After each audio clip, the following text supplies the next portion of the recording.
میں اپنی بات کو شروع کرنے سے پہلے آپ سے درخواست کروں گا ذرا سے آگے کو ہو جائیں، تھوڑے سے آگے کو ہو جائیں تاکہ آپ کے بھائی جو کھڑے ہوئے ہیں ان کو بھی بیٹھنے کا موقع مل جائے۔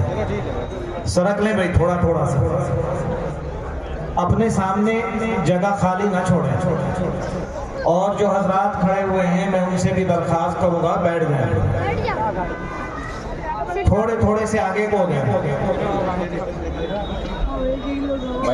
بسم اللہ الرحمن الرحیم، الحمدللہ رب العالمین، والصلاة والسلام علی سید الانبیاء والمرسلین وعلی آلہ واصحابہ اجمعین، اما بعد۔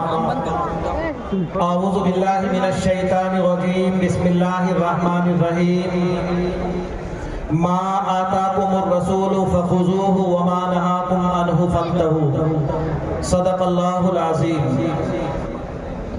برادران اسلام، دور و دراز سے تشریف لائے ہوئے مہمانان اعظام، نوجوان ساتھیوں، پیارے بچوں اور پردے کے پیچھے بیٹھی ہوئی خواتین اسلام، اللہ تبارک و تعالیٰ کا بڑا فضل، اس کا کرم اور احسان ہے کہ ایک زمانے کے بعد ہم سب کو صحت عافیت کے ساتھ میں قرآن کی نسبت پر منعقد ہونے والے اس عظیم الشان پروگرام میں بیٹھ کر کچھ کہنے اور سننے کی توفیق عطا فرمائے۔ یہ اللہ کا بڑا فضل، اس کا کرم اور احسان۔ اور میں آپ حضرات کو یہ بتلائے دوں کہ آپ حضرات اپنی نیند کو قربان کر کے، بیوی بچوں کی محبت کو نظر انداز کر کے، اپنی ضروریات کو بالائے طاق رکھ کے، اپنی ذاتی کمائی سے خرچ کر کے اپنے اس عظیم الشان مدرسے کے عظیم الشان پروگرام میں شرکت کرنے کے لیے تشریف لائے ہیں۔ آیا آپ کو بھی کچھ ملے گا کہ نہیں ملے گا؟ بہت غور سے سوچیں۔ اللہ تبارک و تعالیٰ نے ایک فرشتوں کی جماعت ایسی بنائی، اس کا مقصد ہی صرف یہ ہے، اللہ تبارک و تعالیٰ صبح سویرے ان کو بھیج دیتے ہیں کہ جاؤ دیکھ کے آؤ میری ذکر کی مجلسیں کہاں چل رہی ہیں۔ وہ دنیا کے چپے پر، کونے پر پورے علاقے میں گشت لگاتے ہیں، اور جہاں انہیں اللہ کے ذکر کی کوئی مجلس منعقد نظر آتی ہے، فرشتہ آواز دیتا ہے، اے اللہ کے مقرب اور پاکیزہ فرشتوں آؤ، تمہارا مقصد، تمہارا محصل یہاں ہے۔ چنانچہ فرشتے آتے ہیں اور چاروں طرف سے اس مجلس کو اپنے رحمت والے پروں سے ڈھانپ لیتے ہیں۔ اب اس کے بعد جب مجلس کا اختتام ہوتا ہے، فرشتے اللہ کے یہاں حاضر ہوتے ہیں، اللہ تبارک و تعالیٰ جاننے کے باوجود پوچھتے ہیں میرے فرشتوں کہاں سے آئے ہو؟ وہ عرض کرتے ہیں باری تعالیٰ زید پور میں مدرسے کے سالانہ اجلاس کے اندر مقرر بیٹھا ہوا تیرے قرآن کو پڑھ رہا تھا، تیری حمد و ثنا بیان فرما رہا تھا، تیری خوبیوں کو ذکر کر رہا تھا۔ وہ تو کہہ رہا تھا اے اللہ تو ساری کائنات کو پیدا کرنے والا ہے، اے اللہ تو زمین اور آسمان کو وجود دینے والا ہے، وہ تیری خوبیوں کو ذکر کر رہا ہے۔ اللہ تبارک و تعالیٰ اپنے فرشتوں سے عرض کرتے ہیں بتاؤ میرے ان بندوں نے مجھے دیکھا؟ عرض کیا نہیں اللہ تعالیٰ انہوں نے آپ کو نہیں دیکھا۔ کہ اگر وہ مجھے دیکھ لیتے تو کیا کرتے؟ باری تعالیٰ پھر تو وہ شاید اپنی زندگی کا ایک لمحہ بھی ایسا نہ گزارتے کہ جس میں آپ کی حمد و ثنا بیان کرتے۔ اللہ تبارک و تعالیٰ کی طرف سے اعلان ہوتا ہے میرے فرشتوں گواہ ہو جاؤ، اس مدرسے امداد العلوم کے سالانہ اجلاس میں جتنے علماء، حفاظ، قراء، عوام بیٹھے ہوئے تھے، جاؤ میں نے سب کی مغفرت فرما۔ ایک فرشتہ کھڑا ہو کے عرض کرتا ہے باری تعالیٰ ہم نے دیکھا ہے ایک آدمی سڑک کے چکر لگا رہا تھا، ادھر سے آیا ادھر کو چلا گیا، ادھر سے آیا ادھر کو چلا گیا۔ تھوڑی دیر کے لیے وہ علماء کی مجلس میں آ کے بیٹھا۔ اللہ کی طرف سے اعلان ہوتا ہے کہ میرے وہ پاکیزہ بندے جو قرآن کی تلاوت کرنے والے، جو تہجد کی نماز پڑھنے والے، جو روزہ رکھنے والے، جو بچوں کو قال اللہ و قال الرسول کی صدائیں سکھانے والے، وہ اتنے متبرک اور مبارک ہیں کہ ان کی مجلس میں تھوڑی دیر کے لیے بیٹھنے والا بھی محروم نہیں ہوتا۔ جاؤ میں نے اس گناہگار کی بھی بخشش کر دی۔ یہ متبرک اور مبارک محفل ہے۔ میں نے پڑھا ہے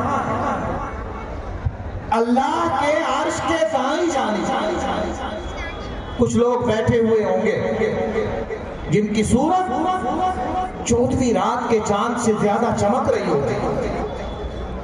حافظ پریشان ہے، قاری پریشان ہے، علماء پریشان ہے، انبیاء پریشان ہے، شہداء پریشان ہے، نظریں اٹھا اٹھا کے ان کی طرف دیکھ رہے ہیں۔ اللہ یہ نورانی مخلوق کون ہے کہ جن کے چہرے 14ویں رات کے چاند کی طرح سے چمک رہے ہیں؟ اللہ کی طرف سے حکم ہوگا یہ نبی یا شہید نہیں ہے، کا مختلف خاندانوں سے تعلق رکھنے والے، مختلف علاقوں کے رہنے والے، مختلف برادریوں اور قبیلوں کے یہ وہ لوگ ہیں جب بھی یہ سنتے تھے کہ تیرے نام پر کہیں مجلس منعقد ہو رہی ہے، خدا کی قسم یہ اپنی تمام ضروریات کو چھوڑ کے میرے ذکر کی مجلس میں شریک ہوتے تھے۔ یہ وہ جماعت 14ویں رات کے چہرے کی طرح سے ان کے چہرے چمک رہے۔ ابھی آپ کے سامنے ہمارے محترم دوست جناب حضرت مولانا ناصر الدین صاحب نے بتایا ایک بڑی جماعت جن کے سروں پہ دستار فضیلت رکھی جائے گی۔ آؤ میں بتاؤں، ابو ہریرہ رضی اللہ تعالیٰ عنہ اللہ کے نبی علیہ السلام کے بڑے صحابیوں میں شمار ہوتے ہیں۔ ایک دن فرماتے ہیں کہ اللہ کے نبی نے میرا ہاتھ پکڑا، فرمایا ابو ہریرہ ادھر آؤ۔ میں آیا، فرمایا تمہیں میں 3 ایسے کام بتا رہا ہوں کہ اگر تم نے اپنی زندگی کے اندر ان 3 کاموں کو کر لیا، اللہ کے نبی فرماتے ہیں ابو ہریرہ اللہ تمہاری قبر کو فرشتوں کی زیارت گاہ بنائے گا۔ جیسے انسانوں کی زیارت گاہ کعبۃ اللہ کو بنایا ہے نا، لوگ کعبۃ اللہ کی زیارت کے لیے جاتے ہیں، ایسے ہی فرشتے آسمان سے تمہاری زیارت کے لیے آیا کریں گے۔ مسلمانوں وہ 3 کام اگر ہم اپنی زندگی کے اندر لے آئیں، خدا کی قسم اللہ کے یہاں کوئی بعید نہیں، وہ ہماری قبر کو بھی فرشتوں کی زیارت گاہ بنا دے۔ بڑے 3 آسان کام ہیں۔ سب سے پہلا اللہ کے نبی علیہ السلام نے جو ابو ہریرہ سے فرمایا، ابو ہریرہ قرآن کو سیکھو، قرآن کو سیکھو۔ بتاؤ ایمانداری سے تم میں سے کون ایسا آدمی ہے جو قرآن نہیں سیکھ سکتا؟ علماء بیٹھے، ان سے پوچھو، بہت سے لوگ یہ کہتے جی ہم تو عمر زیادہ ہوگی ہے، ہم نہیں پڑھ سکتے، نہیں پڑھا سکتے۔ اللہ کے نبی صلی اللہ علیہ وسلم پر 40 سال کی عمر میں کے بعد قرآن نازل ہوا، اور اکثر صحابی پورے تھے جنہوں نے قرآن کو حفظ کیا۔ جب میں دارالعلوم دیوبند میں پڑھتا تھا، بہت سے لوگ شریک ہوں گے، 97 میں فارغ ہوا، مدنی گیٹ کے اس طرف والے کمرے میں بڑے میاں تھے، سرکاری ملازم تھے، ریٹائر ہونے کے بعد میں حفظ کرنے کے لیے دارالعلوم دیوبند میں داخلہ لیا، اور داخلہ لینے کے بعد میں نے دیکھا اپنا ڈبہ خود اٹھا کے جا رہے ہیں، کپڑے خود دھل رہے ہیں، برتن خود دھل رہے ہیں، اور وہ حافظ ہونے کے بعد پوتوں کی شادی کر کے آئے تھے، حافظ ہونے کے بعد دارالعلوم دیوبند سے تب گئے۔ تو ہی اگر نہ چاہے تو بہانے آنے۔ میرے بھائیوں قرآن سیکھو۔ ہم پڑھنا نہیں جانتے، ہماری گھر والی پڑھنا جانتی، میں کہتا ہوں روز آنا 1 آیت، الحمدللہ رب العالمین. ایک آئے سیکھ لو، زیادہ سیکھنے کی ضرورت نہیں. آج دن میں 8 آیتیں آپ کے حفظ یاد ہو جائیں گی. آپ پڑھے ہوئے ہیں، آپ کی گھر والی پڑھنا نہیں جانتی، اس کو روزانہ ایک آیت سکھا دو. تو ایک کام یہ. دوسرے نمبر کا کام جو میں آپ کو بتلا رہا ہوں، اللہ کے نبی نے فرمایا ابو ہریرہ قرآن سیکھنے کے بعد اس کو لوگوں کو سکھاؤ. بتاؤ کتنا آسان کام ہے، روزانہ اپنے گھر میں اپنے بچوں کو بٹھا دے انہیں سکھا. اور تیسرا کام تاجدار مدینہ محمد عربی صلی اللہ علیہ وسلم نے یوں ارشاد فرمایا کہ اس کام میں ہمیشہ لگے رہو تو تمہاری قبر کو فرشتوں کی زیارت گاہ بنائے گا اللہ تبارک. قابل مبارکباد ہیں ہمارے محترم صاحب حافظ فضیل احمد صاحب کہ جن کی نگرانی میں تقریباً 350 بچے حافظ قرآن ہو رہے ہیں اور جن کے سروں پہ دستار فضیلت باندھی جا رہی ہے. بہت غور سے سننا. یہ تو میں ابھی مفتی صاحب بتا رہے تھے کہ اس گاؤں میں اللہ کا فضل ہے، گھر گھر میں حافظ قرآن. ہزاروں کی تعداد میں قرآن مقدس کے حافظ موجود ہیں. میں تو اکثر ان جگہوں پہ جاتا ہوں جہاں قرآن سے لوگ غفلت برتتے ہیں، قرآن کی طرف نہیں چلتے، اور میں مثال کے ذریعے سے سمجھا دیا کرتا ہوں. بہت غور سے سنو. ایک آدمی کے یہاں 2 بچے پیدا ہو گئے. ایک ہوشیار ہے اور ایک بیچارہ باولا سا ہے. جو ہوشیار ہوتا ہے اس کو اسکول اور کالج میں داخل کر دیا جاتا ہے، اور جو ایسے ہی ہوتا ہے اس کو مکتب اور مدرسے میں لا کے چھوڑ دیا جاتا ہے. مکتب میں جانے والا بچہ، مدرسے میں آنے والا بچہ، قرآن پڑھنے والا بچہ، اس کے لیے نہ ماں کو وقت ہوتا ہے کہ صبح سویرے بیدار ہو جائے، ناشتے کا کوئی انتظام نہیں، وہ اٹھتا ہے. اس کے لیے عام طور سے ایسا ہوتا ہے، بہت ساری جگہوں پہ میں نے دیکھا ہے کہ پنی کے لفافے میں یا کاغذ اس کے کپڑے کے تھیلے میں اس کے بستے کو، قاعدے کو، پارے کو رکھ دیا جاتا ہے، چلتا جاتا ہے. کبھی ایسا ہوتا ہے کہ اس نے پیسے کا مطالبہ کیا، منہ پہ تماچا مارا، چلتا کر دیا، وہ روتا ہوا جا رہا ہے، یہاں دیوار تک آیا، چھٹی کا گھنٹہ بج گیا. نہ ماں کے پاس میں وقت ہے، نہ بیوی کے پاس میں وقت ہے، نہ باپ کے پاس میں وقت ہے کہ مولانا قاری فضل احمد صاحب سے جا کے معلوم کرے کہ ہمارا بچہ پڑھنے بھی آتا ہے کہ نہیں آتا. اس کے بالمقابل وہ بچہ جو آپ کا مکتب نہیں اسکول میں جاتا ہے، ماں صبح سویرے بیدار ہو جاتی ہے، خدا کی قسم سب سے پہلے اس کو نہلائے گی، اچھے کپڑے پہنائے گی، ناشتے کا اور ٹفن کا انتظام کرے گی، اور باپ ایک ملازم کی طرح سے سائیکل، موٹر سائیکل، گاڑی لے کے دروازے پہ کھڑا ہو جائے گا. خدا کی قسم صبح سویرے لے کے جائے گا، شام کو واپس آئے گا. مسلمانوں، جب اس کے بستے کا نمبر آتا ہے، ماں کے پاس پیسہ نہیں، کہے کہ میرے زیور کو گروی رکھ دو، بچے کو اسکول میں داخلہ دلاؤ. فیس بھرنے کا نمبر آتا ہے، باپ مزدوری کرتا ہے، بچے کی فیس ادا کرتا ہے، اور مکتب اور مدرسے میں لے کے آتا ہے. کہتا ہے مفتی صاحب کوئی ایسا کوٹا ہو کہ جس میں کھانا بھی مدرسے سے مل جائے، وہ ایسا کام کرو. لیکن یاد رکھو مسلمانوں، جن کے لیے تمہارے پاس وقت نہیں، ماں کے پاس وقت نہیں، باپ کے پاس وقت نہیں، سب سے زیادہ دنیا میں بھی وہی کام آتے ہیں، مرنے کے وقت بھی وہی کام آتے ہیں، اور جب تمہارا انتقال کا زمانہ ہوتا ہے، انتقال کے بعد بھی وہی کام آتے ہیں. روح پرواز کرنے لگی، سانسیں نکلنے میں تکلیف ہو رہی ہے. ارے کہاں پھر کیا ہوتا ہے؟ کہا بلاؤ میرے اس بچے کو جس کے سینے میں قرآن ہے. وہ آتا ہے، سورہ فاتحہ کی تلاوت کرتا ہے، یاسین اس کے سرانے پہ بیٹھ کے پڑھتا ہے. خدا کی قسم آسانی کے ساتھ میں اس کی روح پرواز کر جاتی ہے. جب نہلانے کا نمبر آئے گا، کفنانے کا نمبر آئے گا، عام طور سے دیکھنے میں آیا ہے اسکول اور کالج میں پڑھنے والا بچہ مردے کے جسم کو ہاتھ نہیں لگائے گا، کہیں جن اور بھوت نہ چپڑ جائے.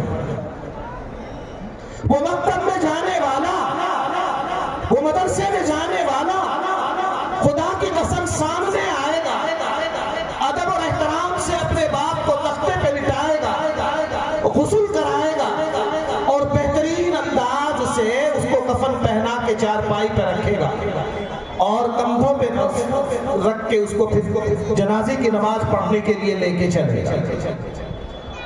اب وہ بچہ جس کے لیے ماں نے اپنے زیور کو گروی رکھا، وہ بچہ جس کے لیے باپ مزدور اور ملازم بن گیا، وہ بچہ جس کے لیے ماں اور باپ نے مزدوری کر کر کے فیس اور کی رقم کو جمع کیا، جب باپ کے جنازے کی نماز پڑھنے کا نمبر آتا ہے، خدا کی قسم آپ نظارہ کر لینا، وہ اپنے دونوں ہاتھوں کو پیٹ کی جیب میں داخل کر کے کونے پہ ایک طرف کھڑا ہوا نظر آتا ہے۔ وہ بچہ جس کے لیے ماں کے پاس وقت نہیں تھا، باپ کے پاس وقت نہیں تھا، خدا کی قسم وہی آگے بڑھتا ہے، جنازے کی نماز پڑھاتا ہے اور کرتا ہے اللہم اغفر لحینا ومیتنا وشاہدنا وغائبنا وصغیرنا وکبیرنا وذکرنا وانثانا۔ اللہ ہمارے زندوں کی، مردوں کی، اللہ میری ماں کی، میرے باپ کی، خاندان کی، قبیلے کی، تمام مسلمانوں کی مغفرت فرما۔ اور وہی بچہ قبر کے اندر اترے گا، آپ کا رخ قبلے کی طرف کر کے مٹی ڈال کے، جب سب لوگ چلے جائیں گے خدا کی قسم قرآن پڑھنے کے لیے آپ کے سرانے پہ بیٹھ جائیں گے۔ یہ ہے حافظ قرآن۔ میں تو یہی کہتا ہوں کہ فضول سمجھ کے بجھا دیا ہے تم نے جن چراغوں کو، فضول سمجھ کے بجھا دیا ہے تم نے جن چراغوں کو، وہی چراغ جلاؤ تو روشنی ہوگی۔ قرآن سے رشتہ توڑنے والوں، قرآن کی عظمت اور عقیدت دل میں نہ رکھنے والوں، خدا کی قسم یہ قرآن ہی ایک ایسی کتاب ہے دنیا میں بھی کام آتی ہے، موت کے وقت بھی کام آتی ہے اور موت کے مرنے کے بعد بھی پھر کام آتی ہے۔ اس لیے ان علماء کی قدر کرو، ان سے اپنے رشتوں کو مضبوط کر لو۔ جانتے ہو کسی کے گھر میں جا کے دیکھنا جو حافظ قرآن ہوتے ہیں، جب شام کو عشاء کی نماز پڑھ کے جاتے ہیں نا، اکثر ایک دو تو چھوڑ کو اکثر ایسے ہوتے ہیں رات کو اپنے ابا کے سر پہ مالش کرتے ہیں، پاؤں دباتے ہیں۔ اس لیے میرے بھائیوں، بزرگوں اور دوستوں، مجھے سن کے بڑی خوشی ہوئی کہ اس گھر میں گاؤں میں ہزاروں کی تعداد میں اللہ تبارک و تعالی مزید قرآن سے ربط اور تعلق قائم کرنے کی توفیق عطا فرمائے۔ اگر ہم نے ان اپنے بچوں کو مدارس اسلامیہ اور مکاتب دینیہ کے اندر داخل نہ کیا تو پھر سمجھنا کیا ہوگا۔ بہت غور سے سننا، خاص طور سے نوجوان، ماں بہنیں، بچے، بوڑھے، میری اس بات کو بڑے غور سے سنیں۔ کیا ہوگا؟ ایک نوجوان تھا، اس کی شادی ہو گئی اور شادی بھی ایک بہت مالدار گھرانے میں ہوئی۔ شادی ہونے کے بعد میں بیوی ساز و سامان لے کے آتی، وہ بھی لے کے آئی۔ وہ نوجوان جس کی شادی ہو گئی ہے، شادی ہونے کے بعد میں بیوی گھر میں آ گئی ہے، اس کا بوڑھا باپ، آپ نے دیکھا ہوگا بہت سارے بوڑھے ایسے ہوتے بیچارے کہ جن کے ہاتھوں میں راشا ہو جاتا ہے، یوں کپکپاہٹ کی بیماری آ جاتی ہے۔ اس بوڑھے والد کے ہاتھوں میں بھی کپکپاہٹ کی بیماری ہے۔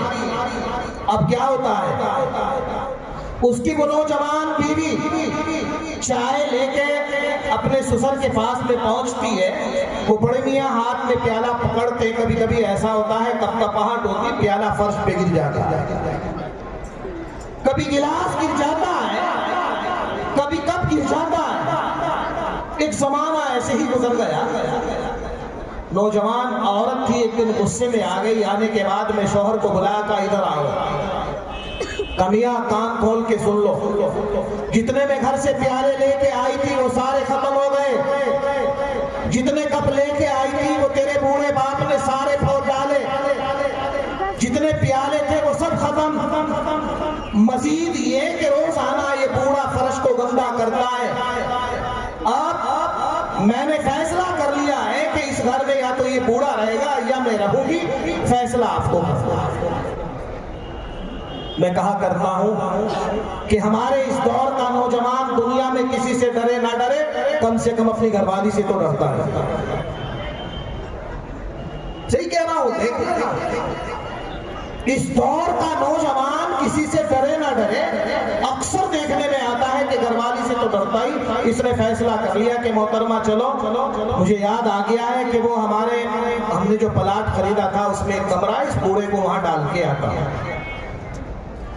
اس بوڑھے ابا کا ہاتھ پکڑا، گھسیٹتے ہوئے لے جا کے اس کمرے میں داخل کر دیا.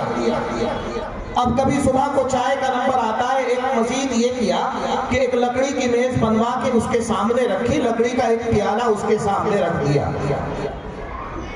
صبح سویرے وقت ملتا ہے، چائے اس لکڑی کے پیالے میں ڈال دی جاتی ہے، دھونے والا کوئی نہیں.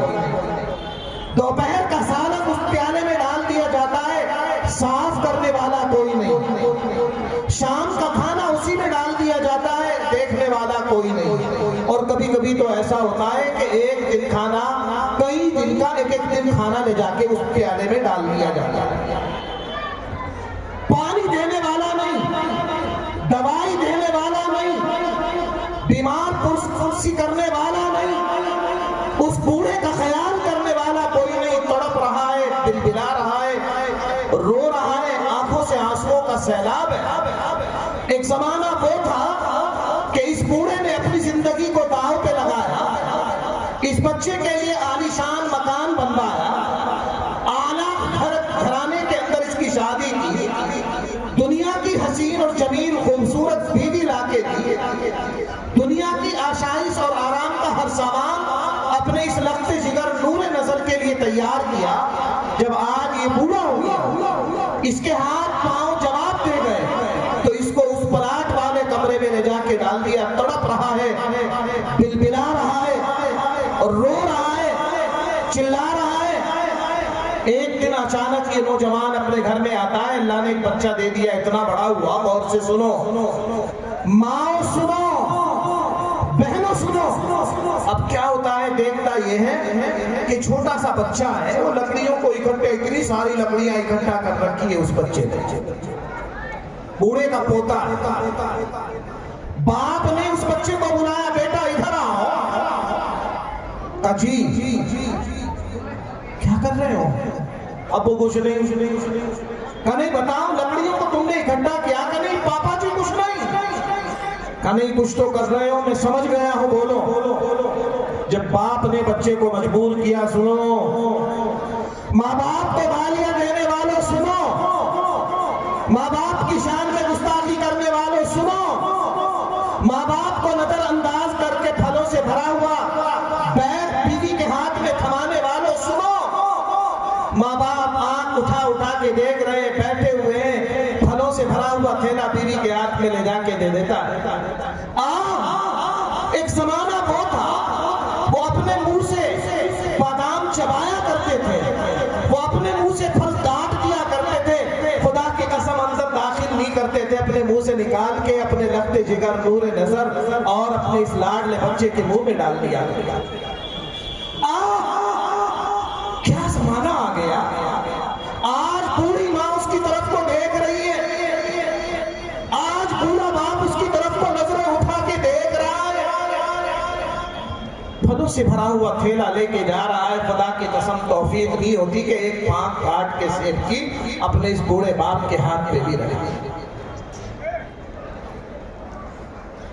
میں کہہ رہا تھا کہ اس چھوٹے سے بچے کو پکڑ کے باپ نے کہا، بیٹے بتانا پڑے گا. کہا سنو، کان کھول کے سنو. کہا پاپا، میں نے ان لکڑیوں کو اس لیے اکٹھا کیا ہے کہ میں ان لکڑیوں کی ایک میز بناؤں گا، میں لکڑیوں کا ایک پیالہ بناؤں گا، اس میز اور پیالے کو پھر بنا کے ایک کمرے میں لے جا کے رکھوں گا اور آپ کے بوڑھے ہونے کا انتظار کروں گا. اور میرے پاپا، جب آپ بوڑھے ہو جائیں گے، میں آپ کا ہاتھ کروں گا اور دادا کی طرح سے گھسیٹتا ہوا آپ کو جس کمرے میں آپ نے دادا کو بٹھایا ہے خدا کی قسم اس میں لے جا کے ڈال دوں گا، کبھی دوپہر کو، کبھی شام کو، کبھی صبح کو کھانا لے جا کے ڈال دوں گا۔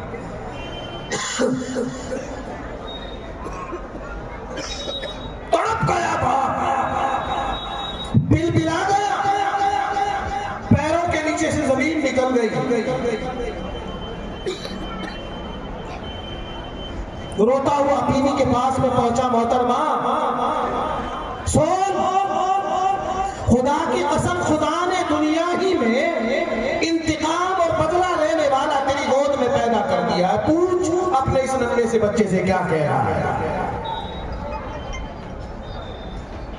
تڑپتا ہوا، روتا ہوا، چلاتا ہوا یہ نوجوان اپنے باپ کے قدموں میں جا کے گر گیا، آج کیا میرے باپ خدا کی قسم میں نے تیری عظمت کو نہیں پہچانا، خدا کے واسطے میرے اس جرم عظیم کو معاف کر دے، آج سے میں ارادہ کر رہا ہوں، وعدہ کر رہا ہوں کہ جو خود کھاؤں گا آپ کو کھلاؤں گا، اور وہاں سے اپنے ابا کو کندھے پہ بٹھایا، سب سے عمدہ اور اعلیٰ گھر کے اندر اس کو بیڑ کے اوپر رکھا اور بیوی سے فرمایا محترمہ بام میرا ہے، خدا کی قسم پاخانہ کرے گا ہاتھ سے صاف کروں گا، پیشاب کرے گا ہاتھ سے صاف کروں گا، یاد رکھ اگر تو نے اس بوڑھے باپ کی ناقدری کی تو تیری گود میں تجھ سے انتقام اور بدلہ لینے والا پیدا ہو گیا۔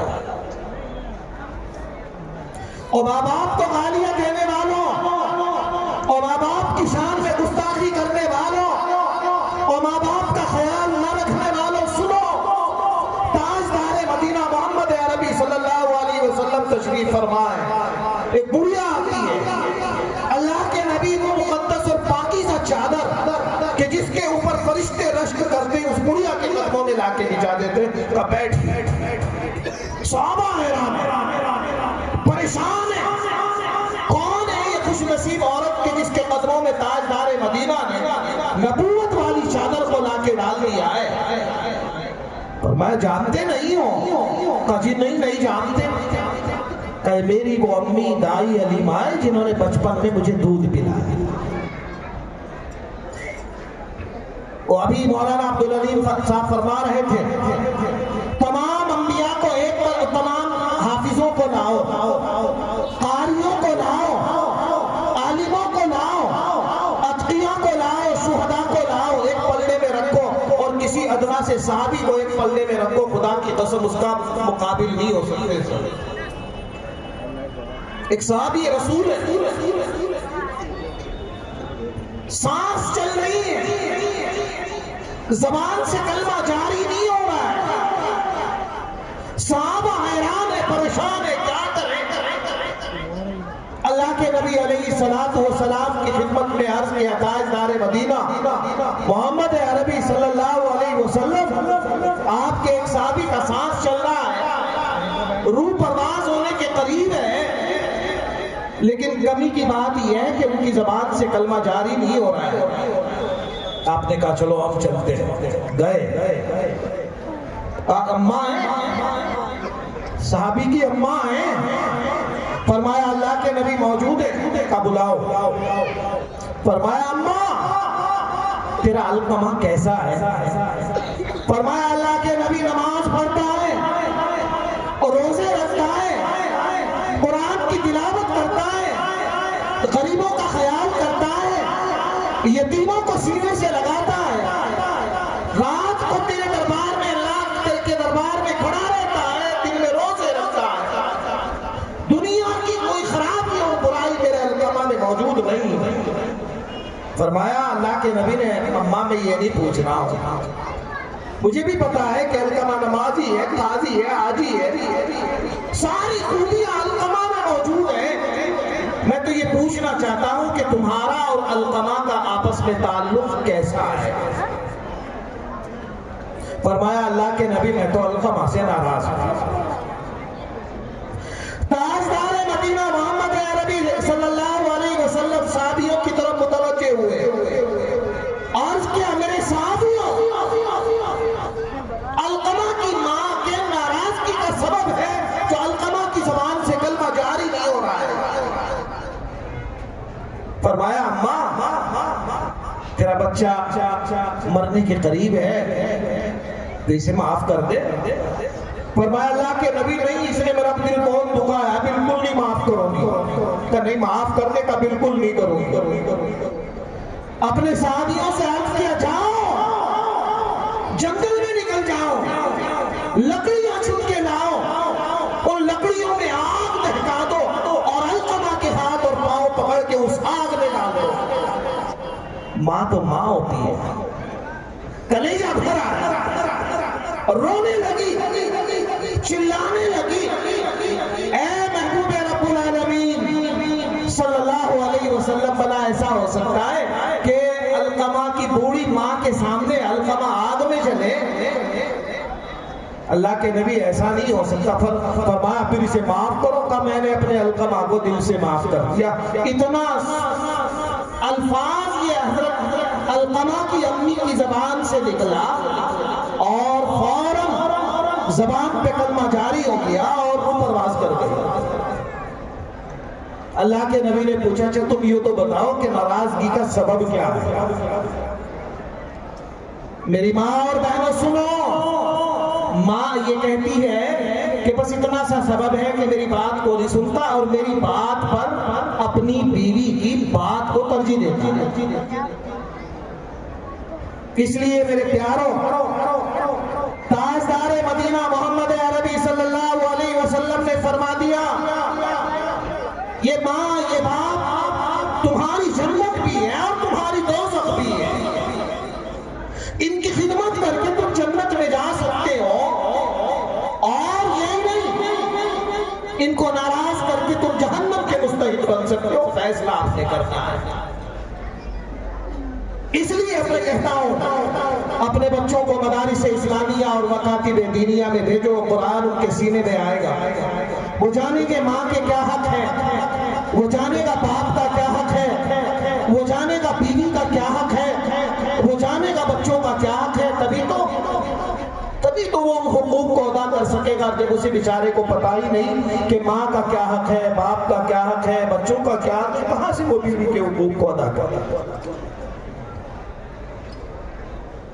اس لیے میرے بھائیوں، بزرگوں اور دوستوں، توجہ کی ضرورت ہے. علماء حضرات کا مجمع ہے. ایک واقعہ میرے ذہن اور دماغ میں آ رہا ہے، میں نے اپنے بڑوں سے سنا. وہ الگ چیز ہے کہ متن اور سند کے اعتبار سے کیسا ہے، لیکن عبرت اور نصیحت کے اعتبار سے بڑا عجیب ہے. غور سے سننا. ایک اللہ والا، جیسے ہم بیٹھے ہوئے تقریر کر رہے ہیں، تقریر کر رہا تھا. کنارے پہ چند نوجوان بیٹھے ہوئے تھے، ایک طرف بیٹھے ہوئے تھے. انہوں نے مشورہ کیا کہ روزانہ ہم چوری اور ڈکیتی کرتے ہیں، آج ایک کام کرو. یہ مولوی تقریر جو کر رہا ہے کہ آج اسی کو لوٹنا ہے. بیچارے رات کو تقریر کر کے چلے، راستے میں ایک پیڑ کاٹ کے ڈال دیا، گاڑی مار گئی. کہا مولانا نیچے آ جاؤ.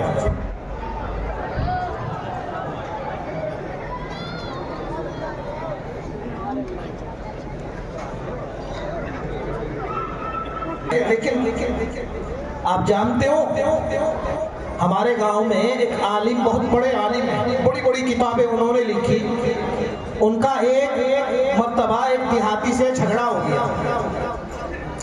جج کے سامنے بات کرنے لگے تو وہ دیہاتی یوں کہہ رہا، مولانا جج صاحب ان کے چکر میں مت آ جائیے، یہ عربی کے وکیل ہیں، عربی کے وکیل ہیں، عربی کے. خیر مولانا نے کہا میرے پیارو ادھر آؤ، بڑی غور سے سننا. کہا ادھر آؤ، تم رات کی اس تاریکی میں سانپ، بچھو، اژدہا، تکلیف دینے والے جانور، مصیبت اور پریشانی میں مبتلا کرنے والی چیزوں کی پرواہ نہ کرتے ہوئے، پولیس کا خوف نہ کرتے ہوئے، چند روپیے اور پیسوں کو لوٹنے کے لیے تم مجھے یہاں گئے ہو. کجیوں کا سنو، آج میں تمہیں ایک ایسی چیز دے کے جاؤں گا، خدا کی قسم اگر تم نے اس کو اپنی زندگی کے اندر اپنا لیا تو دنیا میں بھی تمہاری شہرت کا ڈنکا بجے گا اور آخرت میں بھی تم کامیاب ہو جاؤ گے. اب وہ کہنے لگے کہ میاں یار یہ تو بہت بڑھیا بات ہے، ایک نے کہا مجھے بتاؤ، دوسرے نے کہا مجھے بتاؤ، کہا نانا ایک کام کرو، جو سب سے مضبوط اور موٹا تھا اس کو بلایا، ادھر آ گیا۔ آنے کے بعد فرمایا محترم سن، ایسے ہی نہیں بتاؤں گا، اس کے لیے مشقت اور محنتوں کو برداشت کرنا پڑے گا۔ کہا مولانا جو کہو گے کروں گا۔ کہ ایک کام کرو، گھر چلے جاؤ، جان بوجھ کر بیمار پڑ جانا، محلے والے ڈاکٹر کو دکھائیں گے، گھر والے ٹھیک مت ہونا، پھر شہر والے کو بلائیں گے، ٹھیک مت ہونا، اس کے بعد لکھنؤ کا نمبر آئے گا، ٹھیک مت ہونا، اور جب چاروں طرف سے نگاہ واپس آئے گی پھر میں نظر آؤں گا، مجھے تمہارے گاؤں والے بلائیں گے کہ مولانا کو بلا لو، ان سے دم کرا لو، ہو سکتا ہے کہ قرآن کی برکت سے کچھ ٹھیک ہو جائے۔ سمجھ رہے ہو؟ کہا ٹھیک ہے۔ جب روزانہ دوائی کھائے گا، انجیکشن لگائیں گے، چاہے وہ بیمار بھی نہ ہو، ایمانداری سے بتاؤ مرنے کے قریب ہوگا کہ نہیں؟ آنکھیں نکل آئی، بدن سوکھ گیا، چاروں طرف سے مایوسی ہو گئی۔ پھر مولانا ناصر الدین کو بلایا کہ انہیں بلا لو، وہی تقریر کر رہے تھے، آ گئے۔ ماں آئی، عرض کرنے لگی مولانا خدا کی قسم میں نے تو اس بچے کے علاوہ دنیا میں کچھ دیکھا ہی نہیں، مولانا میری جان جاتی ہے چلی جائے، میرا بچہ ٹھیک ہو جائے۔ بیوی آئی، عرض کرنے لگی کہ دنیا و جہان، دنیا میں آخرت میں اس کے سوا میرا کوئی سہارا نہیں ہے، مولانا میری جان جاتی ہے چلی جائے، میرا شوہر ٹھیک ہو جائے۔ بچے آئے، عرض کرنے لگے مولانا ہماری جان چلی جائے، ہمارے ابو ٹھیک ہو جائے۔ سب نے آ کے کہا، اب غور سے سنو، مولانا نے کہا اچھا ایک دودھ کا پیالہ لے کے آؤ۔ دودھ کا پیالہ منگایا، جیب سے ایک پڑیا نکالی، اور نکالنے کے بعد فرمایا لوگوں ماں آؤ، بچے آؤ، بوڑھے آؤ، جوان آؤ، گاؤں والوں کو بلاؤ، علاقے جب سب لوگ اکٹھا ہو گئے، فرمایا کہ اس پڑیا کی خاصیت یہ ہے میں اس کو اس دودھ میں ڈالوں گا، اور جو آدمی اس دودھ کو پیے گا وہ مر جائے گا، اور یہ آدمی جو ہے وہ صحیح سلامت تندرست ہو کے کھڑا ہو جائے گا۔ آؤ اما تم آؤ۔ فرمایا محترم ایک نہیں بہت سارے بچے ہیں، خدا کی قسم اگر میں نے اپنے اس بچے کی وجہ سے جان دے دی، دنیا سے رخصت ہو گئی، طبیعت چاہتی ہے کہ جان دے دوں، لیکن یہ میرا شوہر جو بیٹھا ہوا ہے نا نالائق، ابھی میرا جنازہ گھر سے نکلے گا اور دوسری شادی کرنے کی اسکیم بنائے گا، اور میری سوگن گھر میں آئے گی، میرے بچوں کو لات مار مار کے گھر سے نکال دے گی، ایک مرتا ہے مرنے دے، کم سے کم میں بقیہ کی تو اپنی دیکھ بھال کر لوں گی۔ بیوی کو بلایا، آؤ، تم کہہ رہی تھی میں نے دنیا میں اس کے علاوہ کچھ دیکھا ہی نہیں۔ عرض کرنے لگی مولانا واقعی ابھی دنیا میں دیکھا کیا ہے، ابھی تو اللہ نے حسن دیا ہے، جوانی دیے، ایک نہیں، اگر میں اعلان کر دوں گاؤں کے ہزاروں لڑکے مجھ سے شادی کرنے کے لیے تیار ہو جائیں گے، مجھے جان دینے کی ضرورت نہیں، مرتا ہے مرنے تو، اور نوجوان بہت سارے۔ باپ کو بلایا، باپ نے بھی یہی جواب دیا، بچوں نے بھی یہی جواب دیا، مولانا نے انگلی پکڑی، او میرے پیارے، یہ ہے وہ ماں، یہ ہے وہ باپ، یہ ہے وہ بچے، اور یہ ہے وہ بیوی جن کو راضی کرنے کے لیے تو نے حلال کو حلال اور حرام کو حرام نہ سمجھا، تو نے چوریاں کی، تو نے ڈکیتیاں کی، تو نے لوگوں کی زمین اور جائیداد پر ناجائز قبضہ کیا، تو نے لوگوں کے پلاٹوں پر قبضہ کیا، دکانوں پر قبضہ کیا، ان کو راضی کرنے کے لیے یہ دنیا میں بھی تیرے کام آنے والے نہیں، چہ جائے کہ آخرت میں کام۔ اس لیے توبہ کر، اللہ کے سامنے گر جا۔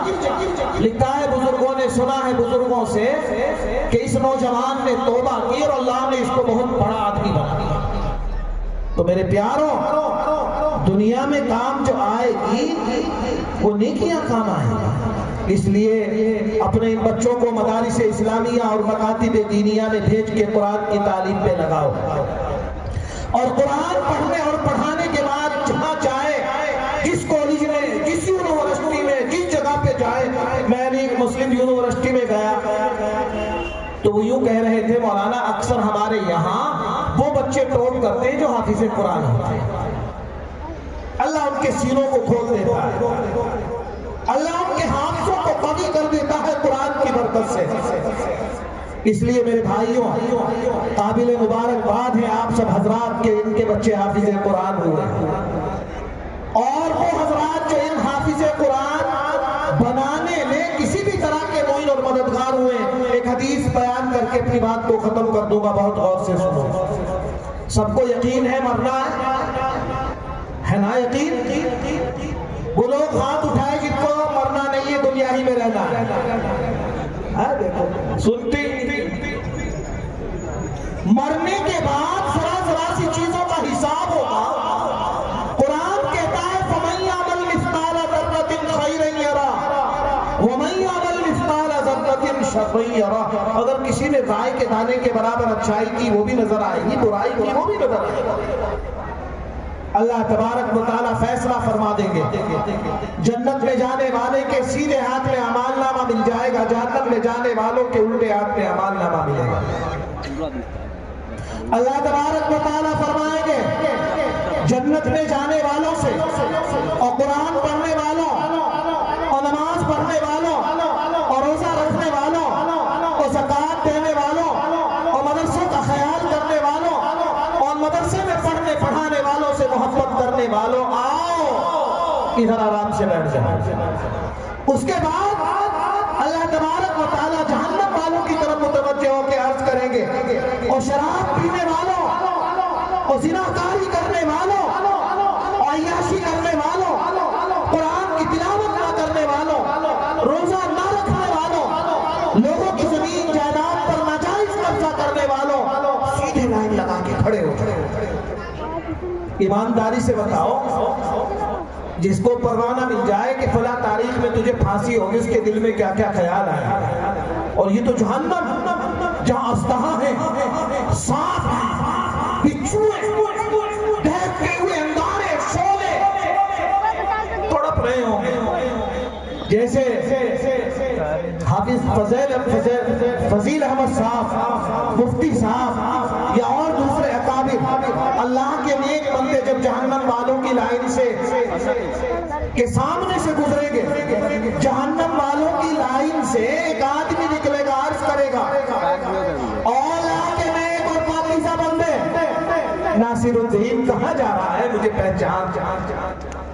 آگے کو دیکھیں گے مفتی صاحب، پیچھے کو دیکھیں گے، اوپر کو دیکھیں گے، یہاں تو نفسی نفسی کا عالم ہے، کوئی کسی کو پہچاننے کے لیے تیار نہیں۔ قرآن کہتا ہے یوم یفر المرء من اخیہ وامہ وابیہ وصاحبتہ وبنیہ لکل امرئ منہم یومئذ شأن یغنیہ۔ کوئی کسی کو پہچاننے کے لیے تیار نہیں ہے۔ کون ہے یہ جو مجھے نام لے کے پکار رہا ہے؟ اور مفتی صاحب متوجہ ہوں گے، ارے تم تو زید پور کے فلاں محلے کے فلاں آدمی کجیوں، مولانا آپ نے ہی تو کہا تھا کہ جو اللہ والوں سے تعلق رکھے، قرآن والوں کی خدمت کرے، خدا نہ خواستہ اللہ نہ کرے اگر اس کی گاڑی پھنس بھی جائے تو اللہ میدان حشر میں اللہ والوں کے ساتھ میں اس کا معاملہ فرمائے گا۔ مولانا میرے ہاتھ میں جہنم کا پروانہ ہو گیا ہے، کیا کریں؟ آپ نے مجھے پہچانا؟ مولانا سے کہے گا سنو میں وہ ہوں جب گرمی کے زمانے میں آپ ہمارے گاؤں میں آتے تھے، تڑپتے تھے، بل بلاتے تھے، پیاس کی شدت کی وجہ سے آپ کے ہونٹوں پر پاپڑی جمتی تھی، خدا کی قسم ایسے وقت میں مولانا میں آپ کو شربت پلایا کرتا تھا۔ وضو کرنے کے لیے آپ کو پانی نصیب نہیں ہوتا، چکر کاٹتے رہتے تھے، انا وہبت لہ وضوءہ، مولانا میں آپ کے لیے وضو کے پانی کا انتظام کرتا ہوں۔ میں سمجھ گیا کہ وہ فلائی اچھا چاہتے کیا؟ بھئی بھوکے کو کیا چاہیے؟ روٹی، ننگے کو کیا چاہیے؟ کپڑا، اس کو کیا چاہیے؟ جہنم کا پروانہ مل گیا، کیا چاہیے بولو؟ جہنم کیا؟ جہنم؟ اچھا جنت چاہیے، تو مجھے دعا کر دو اللہ میرا بھی بیڑا پار کر دے۔ اس اللہ کے نیک اور پاکیزہ بندے نے آسمان کی طرف کو ہاتھ اٹھائے، عرض کیا اے خالق کائنات،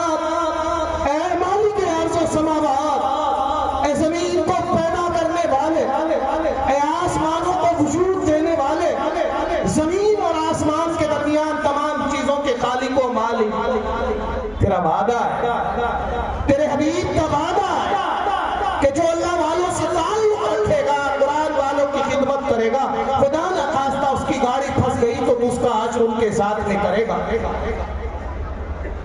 اے اللہ، نہ معلوم یہ کس مرضی میں پکڑا گیا ہے، تو علماء کی خدمت کرتا تھا، قرآن والوں سے تعلق رکھتا تھا۔